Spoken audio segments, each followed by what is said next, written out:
Ons gesels nou 'n bietjie vleis, maar nie net vleis nie, vleisgom. As jy wonder wat dit is, wel jy gaan nou uitvind. Francois, nou weet ek nie, is dit soos Fillet? Mellett of Mellett? Soos de wet, dis Mellett. Mellett, jy sien, soos Fillet. So die Afrikaanse uitspraak. Ja, ek het net gesê, jy is so lief vir vleis, dat jy klink soos 'n vleisie.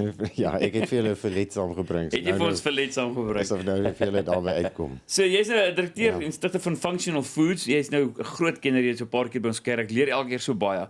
En die woord vleisgom is dadelik die eerste ding wat ek in my kop gesien het. En ek dink ons sal later oor kan praat, was die wit slaim, wat noem hulle dit, wat hulle met belouning gebruik, maar hierdie is iets anders. Ja, nee, dit is geheel en al iets anders. Okay, DG. En nie om weg te trek daarmee, dit is in elk geval, dit is nie 'n gom nie. Okay. Dit is 'n ensiem. Ons gebruik verskillende gomme in die voedselbedryf om as verdikkingsmiddels of om goed aan mekaar te sit. Maar hierdie is 'n ensiem wat proteïene bind. Nou wat ek gedoen het om het te illustreer, om te verstaan wat gaan hier aan, is ek het maar net 'n gelatine oplossing gemaak, met soos wat die jelly by die huis sou vervaardig.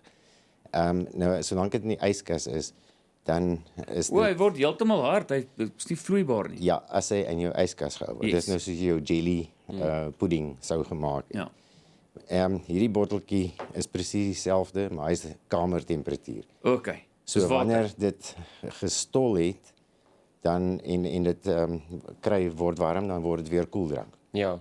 Groen koeldrank. Vloeistof, ja. 'n vloeistof. So wat die ensiem doen, is proteïene wat lang as mekaar lê, permanent aan mekaar bind. En in hierdie geval hierdie is ook kamertemperatuur. Hier het ek nou by hierdie selfde gelatine oplossing, 5% gelatine, het ek die ensiem bygevoeg. Teen 4 gram per kilogram is baie lae dosis. En jy kan sien, nou is dit solied by kamertemperatuur. Teen kamertemperatuur. Is dit wat hierin beteken vir TG can make protein salt to gel without heating? Ja. Of is dit basies... Ja, sol en gel is proteïnuitdrukking. So, dis in die opgeloste toestand of in die gegelde toestand. Want ek het gewonder wat sol, ek het nie geweet wat sol nie. Opgelos, solution. Okay, solution. En gel is dan in 'n jelly vorm. Goed, so wat die verskil dan is, een sonder die ensiem, ja. is raak vloeibaar by kamertemperatuur en een met die ensiem bly solied. Nou, dit is nie die toepassing nie. Ek meen, daar is geen rede hoekom ek my jelly by 40 grade Celsius sou wou eet nie. En dit is iets wat jy koud wil eet. Maar net om te illustreer, dis hoe dit werk. Dis die werking daarvan. Sure. Die aanvanklike ontwikkeling het gehandel oor porsie grootte kontrole. Vir chefs.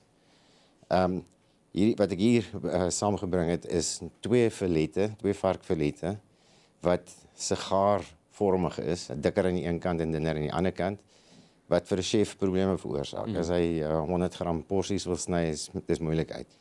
So ek het die ensiem gebruik en die twee teenoorgesteld aan mekaar chemies aan mekaar vasgeset.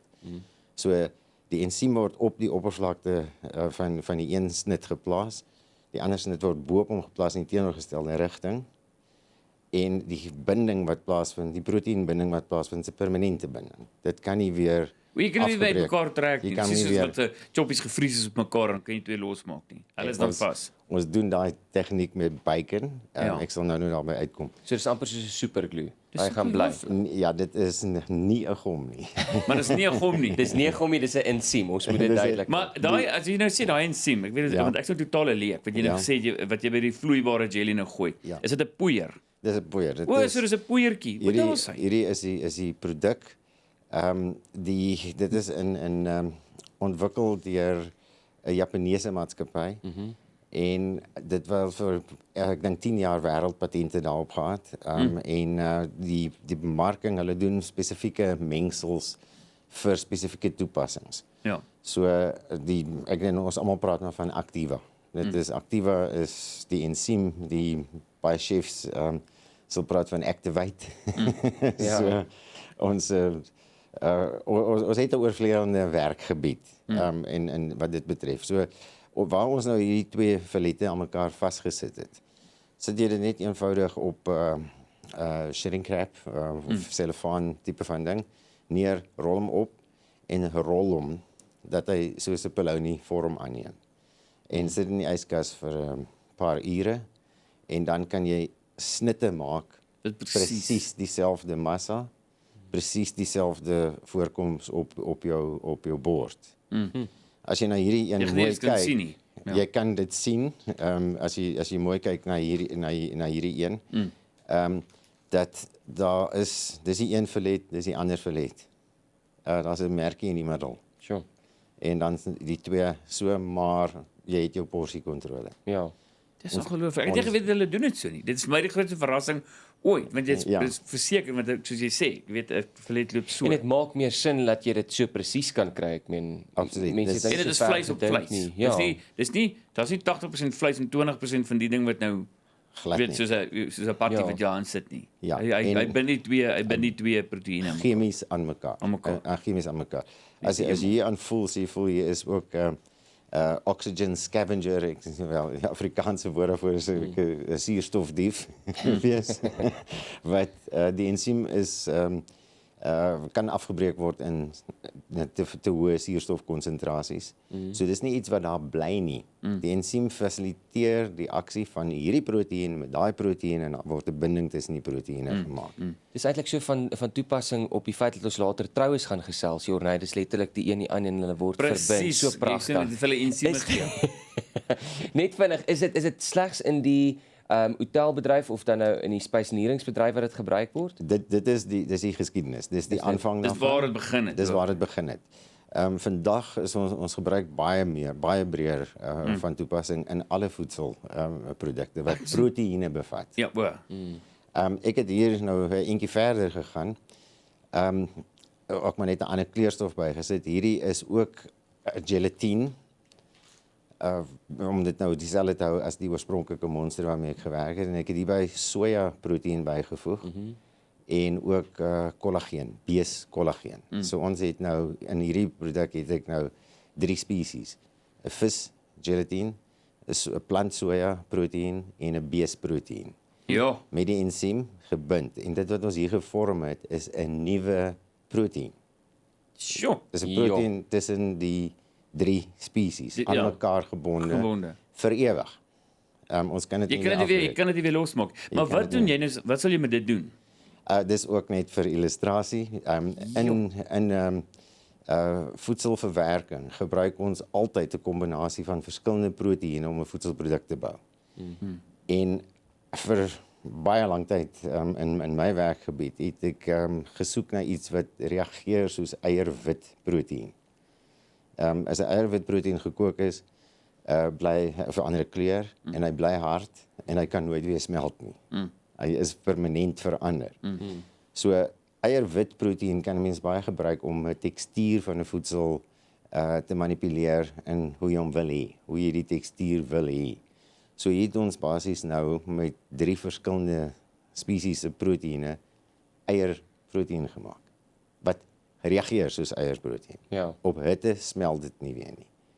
So wanneer ons byvoorbeeld dink soos 'n burger of kom ons vat 'n burger wat glad nie omhulsel het nie. Wil braai, dan moet jy die gelatine moet smelt en hy moet deur die rooster val in 'n vuurland nie. Hy moet heel bly. So daai proteïene moet gestabiliseer word dat dit nie smelt nie. En dis wat ons doen. Want dis my vraag nog gewees. As jy die ding nou moet nou gaar maak, dan word hy nou weer vloeistof. So nee, dis verskriklik chemies.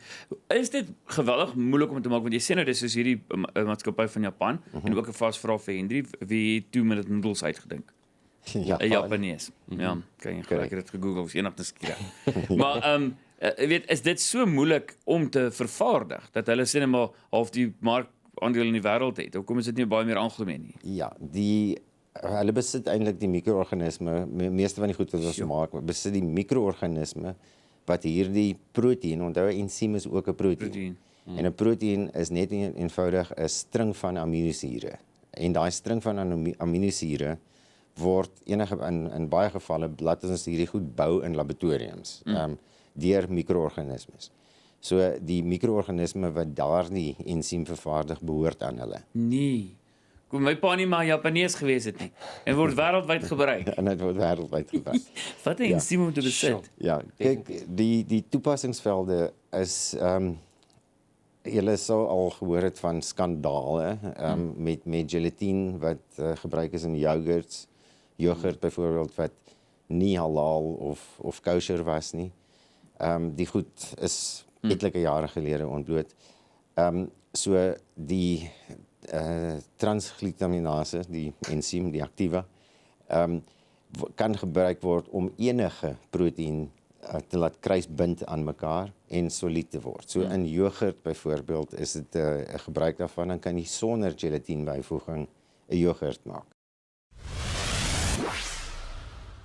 Francois Mellett, baie welkom weer eens, direkteur-stigter van Functional Foods. Ons gesels nou oor TG, vleisgom wat nie vleisgom is nie. Ek het nou so geleer hoe vir my daai filette is ongelooflik. Wat ek nie geweet het jy kan vleis so perfek kry nie. Dis 'n goeie porsie Julle kan dit reg. gerus, ek sien jy is aktief in die kombuis. Julle kan dit gerus môreoggend gaar maak Baie dankie. en sien dat dit nie uitmekaar uitval nie. Hou dit net koud. Ek kan dit vir lunch gaan doen. Ek weet nie of Hoe is dit? As jy net 'n selfie neem om seker te maak. En interessant wat jy nou verduidelik het. Dis nou vir die mense wat nou net ingeskakel het. Jy weet, dis nou 'n ensiem wat amper soos 'n jelly is. Jy weet wat vleis bind, maar jy het nou dat ek een voel. Ja. Maar ek wil hê Hendrik moet dit ook doen. Ja, ek hierdie monster hierso is die gelatine met water by kamertemperatuur dit weer gesmelt. Dis nou weer koeldrank. Hierdie ene die ensiem by en jy kan as jy hom so vashou en jy tik hom so kan jy voel dit is 'n gel en dit sal nie weer opbreek nie. Wanneer dit verhit word nie. Ek weet nie met te verduidelik vir ons kykers kan dit sien nie. Dis 'n botteltjie met groen jelly, maar tik hom en dan sê jy vir my hoe voel dit. Tik hom so met jou voel net daar. Hoe hard moet ek tik? Nee, tik hom net lekker breek. Tik hom. You. Voilà. Dit is 'n jelly. Letterlik. Hy bounce, dis 'n rubberballetjie. Gewone. Dis amper 'n hopbalk. Sal ons gou toets. Ja, hopbal en hy kan nie weer smelt nie. Dis wat fascinerend. Hy kan nie weer smelt nie. Ek meen hierdie het ek nou baie lae dosis gebruik, so nie al die gelatine is gebonde nie. So jy sal waarskynlik 'n versagting van die ding sien hoe warmer dit word. Op 'n hoër dosis is alles gebind. En die toepassings in byvoorbeeld wat ons was op yoghurt, dit kan nou daai proteïene bind aan mekaar sonder die byvoeging van 'n gelatine in 'n yoghurt. Die melkproteïene kan gebind word. In pastas kan die Maar dis wat vir my interessant. Dis die koring wat hy dan bind. Koringproteïene word gebind. En die uitlogang, ek dink dis die regte Afrikaanse woord van wanneer dit gaar gemaak word, gekook word in water, die uitloog van die ander nutriënte is baie meer beperk. So omdat die proteïnstruktuur behou alles wat nou gebind is, behou alles by mekaar en dit sorteer 'n klomp probleme uit. As 'n gewone wors wat boerewors. Ja. As hy nou nie word die meeste van dit het dit in, want ek probeer nou dink as jy net wors gaan braai en jy sny hom dan gaan hy uitmekaar uitval soos molvleis. Korrek. Hy bly nie solid wors, is dit maar dieselfde produk. Ja, daar is 'n verskeidenheid van maniere wat mens binding kan bewerkstellig met 'n proteïen. As jy want die byvoeging van sout los sekere proteïene op. So as daar meganiese aksie volg, mengaksie, dan bind dit ook. Daai proteïene begin ook aan mekaar te bind en veral met hitte te bind. Maar nou verander jou tekstuur. Nou kry jy 'n hamagtige tekstuur in 'n boerewors wat jy nie wil hê nie. Wat ek al gesien het. Ja. Yes. So as die gebruik van die ensiem is bind die proteïene sonder meganiese aksie. En dan is die gaar tekstuur is gewysig. Die wors sal nie uitmekaar uitval nie. Die ander toepassings in die geëmulsifiseerde vleisprodukte, ek gee vir jou tekstuur. Onthou ons het ook nog ander goed hier wat 'n rol speel. Is die sout vlakke, vermindering van sout wat nou wetlik verplig word op voedselprodukte. Is nommer 1 'n verwydering van 'n natuurlike preserveermiddel. En ook hierdie oplosaksie van die proteïene is beperk. So sekere ander dinge moet gebruik word om te verseker dat ons wel die eindproduk kry. Nou, wat hierdie ensiem se rol ook is in 'n vleisproduk is, ons kan ook wegkom met minder sout. Hy kan hom amper vervang. Hy kan amper die sout Maar dit is vervang. blykbaar baie die nuwe trend, is dat dit baie ongesond is. Ons het heeltemal te veel sout wat ons inkry, ons besef dit nie. Ja, en dis wetgewing gepubliseer oor dit moet verlaag oor periodes. Ons het jare wat ons teikens moet bereik, waarna toe dit moet verminder. Sure.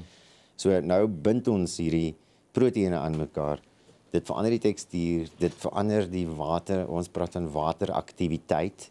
Mikroorganismes het vry water nodig om in te vermeerder en voedselvergiftiging te veroorsaak. Ja, moet eers vermeerder. Deur die ensiem te gebruik, verlaag ons die beskikbare water vir mikroorganismes.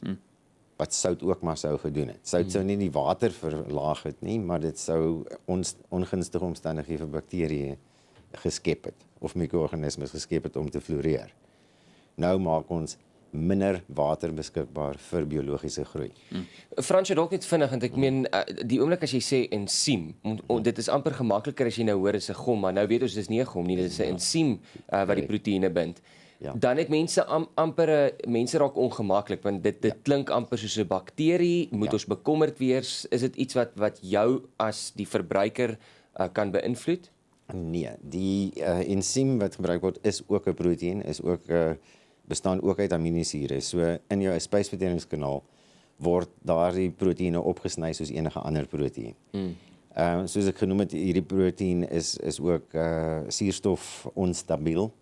So as daar te veel, as hy in normale voedselverwerkingsomstandighede gebruik word, doen hy sy werk in 2 ure se tyd en daarna is daar nie meer aktiwiteit nie. Dan is dit klaar. Dan is hy klaar. Maar met hitte, as daar nog aktiwiteit was, met 'n hittebehandeling word hy totaal gestabiliseer. Ja. En dan is dit soos enige ander proteïen wat jy sou eet. Dit gaan nie lei tot enige iets wat vas groei aan mekaar in jou proteïene wat aan mekaar gaan vassit nie. Dit is gesond. Dit is gesond. Wat is die verskil tussen dit en wat hulle praat die white, is dit die white slime? Wat is die ding met hulle? Ek wil nie eers daai woord herhaal nie. Was dit nie 'n verkeerde woord? Dit was baie in die nuus ewe skielik met die listerose. Toe besef ons voer hierdie goed in en ek dog toe, wat is dit? So dis nie dit nie. Dis heeltemal iets anders. Ek kan julle gou die antwoord wat dit is. Meganies ontbeende vleis is net eenvoudig oorblyfsels van karkasse, hoenderkarkasse nadat die borsvleis uitgehaal is. So dan word hy gepers. Die bene bly agter, die spier en vetweefsel vloei uit deur 'n sif. Dit word gevries en dit word wêreldwyd gebruik as 'n bestanddeel vir geëmulsifiseerde produkte wat ons in elk geval van gaan opkap tot in heeltemal fyn pastas. So dis 'n baie bekende TV-chef wat daai vleis gekoin het vir homself. Mag jy daai woord ooit weer sê nie. Ek gaan dit geëmulsifiseerde hoenderbeentjies. Meganies ontbeende vleis. Meganies ontbeende vleis. Oor die Frans ons gaan nou verder gesels want ek wil nog by jou hoor ook en jy weet regtig aan hoeveel goed dit gebruik word en ek wil vir die mense verduidelik as 'n mooi fotootjie wat hulle nou gaan soek vir die volgende segment oor die ham. Jy weet as jy gewoon nou ham mooi sny, as dit nie daar is nie, dan sal sommer so 'n gat in. Ja. Jy weet, ons gaan dit weer wys, maar dan Louis van die Strand sê verseker vlieg die goed ver oor ons volk se koppe. Skiet die bees slag en eet. Dis mos hoe dit moet wees. Ons gesels ook sommer ek en Hendrie op die radio nou oor wat jy vir 'n trougeskenk kan gee. Ek sê gee vleisvouchers. Want is 'n duur ding, al hoe duurder. As jy net hoender eet in die eerste jaar van jou huwelik na die honeymoon nie, om meer te vertel van vleis, Francois Mellett, baie welkom. Vleiskenner, direkteur-stigter van Functional Foods. Ons het nou gepraat oor TG en jy weet hierdie binding ensieme is vir vleis en ek het glad nie geweet dit werk so nie. Dis eintlik ongelooflik. En ek stem soms nou vinnig 'n WhatsApp gelees van Louis van die Strand wat sê, jy weet, maar dis as jy 'n steekie wil braai, jy's op jou eie choppies, maar die oomblik as dit verwerk raak en dit gaan soos jy sê oor gewig. Ja. En eintlik gebruik ons dit in yoghurt en pasta. Kom ons praat 'n bietjie oor vis ook. Hoe gebruik ons dit in want vis voel ek is baie minder behalwe visvingers. Verder voel my vis is vis. Ja, een van die aanvanklike toepassings, die Japaneese is natuurlik baie groot op vis. Ja. Is visuele voorkoms Hulle sou 'n witvis aan 'n rooi vis byvoorbeeld vassit chemies aan mekaar vassit met ensiembinding en hulle dit maak 'n baie mooi prentjie en hulle eet baie meer met die oë as met ons eet. So dit werk dit werk op vis. Vandag wat ek sal sê omtrent 50 tot 60% van my tyd gaan in sogenaamde plant-based produkte. Dit word nie vegan of vegetarian of enigiets anders genoem nie. Dit bind enige proteïen aan enige ander proteïen. So in die plant-based produkte ons maak plant-based produkte wat lyk soos vleis. Dit is nou maar die trend en om hamburger te maak wat nie vleis bevat nie. Ja, ek bind met dieselfde ensiem bind ek dit. 'n ander groot toepassing is salami vervaardiging waar ons kyk in Italië is dit 18 maande om 'n salami te maak om behoorlik te fermenteer. Hier doen ons dit in so 4 weke se tyd. Ja. En nou kan ons dit binne omtrent in 'n week se tyd doen met die gebruik van die ensiem bind ons die salami vinniger. Ons kan droë kollageen gebruik soos wat vergelykbaar is met 'n droë biltongpoeier. As jy kan jou voorstel as jy dit byvoeg by 'n produk wat gedroog moet word, dan droog jy hom van binne af. En die ensiem bind die biltong aan die varkvleis wat vars is en die spek. Dit lei ook daartoe dat as dit opgesny word en vakuum verpak word, wat jy hierdie la nie van mekaar af kan loskry nie. Dat dit baie makliker afkom. Baie makliker los kan kom van mekaar. Ons het so 'n minuut en 'n half, nou net prakties ook, en dit is ook 'n vraag wat hier van 'n tegnies afkom, en dit is my baie logies, is, as jy dit nou doen, jy weet, hoe lank, kom ons sê nou hierdie filette wat jy vir ons gebring het, en jy is nou 'n chef, hoe lank is daai proses wat jy weet uitgevat? Jy weet, jy mix and match, soos jy sê, jy rol hom dan nou op, dat hy lyk soos 'n salami, en dan hoe lank wat hy staan, moet jy hom in die yskas sit? Ek het hierdie een spesifiek het ek in die yskas gehad vir 2 ure. So 2 ure. Ja, nou die maatskappy wat die aktiewe produkte vervaardig, hulle het sekere bymiddeels spesifiek vir spesifieke doele vervaardig. So die een wat hier gebruik is binne 2 ure geset. Ander wat ek sou gebruik het in salami sou ek oor 'n week wil hê om hom behoorlik te laat aktiveer en voordat hy deaktiveer. So ja, ons formuleer na afhangende van wat die produk is, hoe vinnig jy iets gedoen wil hê. En maar ons kan ook nie als te vinnig jaag nie. Ja. Dis wat ek nou sê, die verskil is in 4 weke, salami by ons, dis in 18 maande. Dit is kwaliteit, dink ek vir my dadelik next level. Jy het vroeër genoem, Junuarie, wil vinnig net wys die impak van dit op hom. Ek het daai visuele voorstelling. Ja, en dit is nou nie gewoon, omdat dit is iets wat ons nou, ons luisteraars kan nie sien nie, maar dis iets wat ons elke dag gebruik. Geweldig baie mense koop hierdie ham. En nou maak dit vir jou baie mooi sin as jy daai prentjies sien. Jy weet, jy hom so geslice het. Dit lyk soos 'n stukkie vet of wat ook al, is nie binne in weefsel wat dit is nie behoorlik gebind nie. En onthou, vet is ook maar net neergelê binne in bindweefsel wat 'n proteïen is. So die vetweefsel kan jy aan die buitekant van die vetweefsel kan jy bind aan die ander proteïene. Die vet binne bly smeltbare vet. Sure. Frans, baie dankie. Laaste vraag. Is dit gesond om veganas te eet? Nee, ons gaan nie nou mense kwaad maak. Jy sit jou uitwerk. Wat se vleis moet ek nie eet nie? Man, beesoog, maar ek het al beesoog. Nee, skaapoog geëet. So kom ons bly maar eerder by die dankie. Ons praat in die toekoms weer. Dankie. Baie dankie. Welkom by die Groot Ontbyt se YouTube kanaal. As jy dit nog nie gedoen het nie, maak seker jy teken aan deur op die rooi subscribe knoppie te druk. Yo, woe.